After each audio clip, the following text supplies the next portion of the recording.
Pilipinas, una sa ating mga balita. D.In Romualdez out. Malakas ang ugong ng pangalan ni House Deputy Speaker at Isabela 6th District Representative Faustino Boji D bilang susunod na House Speaker, kapalit ni late Representative Martin Romualdez. At kung papalitan na rin ang chairmanship position sa mga komite ng Kamara, yan ang malabo pa raw sa ngayon. Magbabalita si Jackie Resho.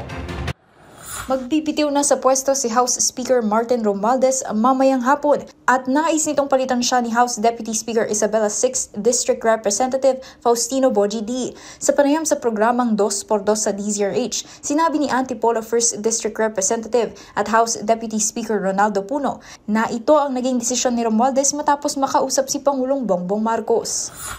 Actually, kahapon nung sinabi sa amin ni Speaker ang kanyang plano na magbitiw na, hiniling din niya sa aming mga party leaders na tulungan namin si Deputy Speaker Boji D para umakyat na sa posisyon na yun. At ang procedure dyan is kung magbitiw si Speaker at inaasahan namin, hinihintay namin na baka magbigay siya ng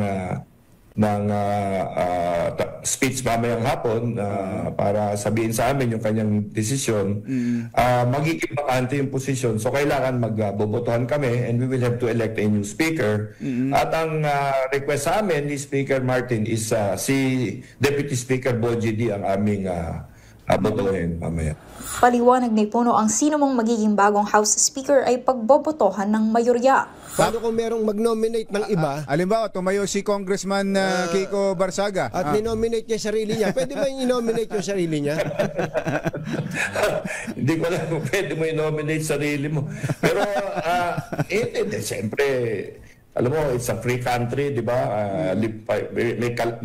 May karapatan naman lahat na umambisyon, di ba? Di kung gusto nilang tumakbo, meron mag-nominate sa kanila, di gawin nila.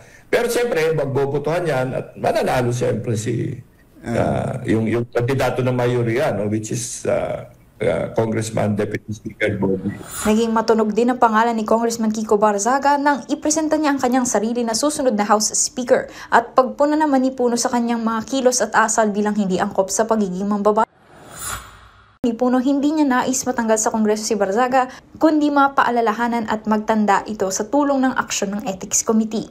Sabi ko nga ang aming direksyon dito para malinaw ng Ethics Committee kung ano yung mga patakaran ng ating babang kamera dito. Maraming pwedeng consequences yan.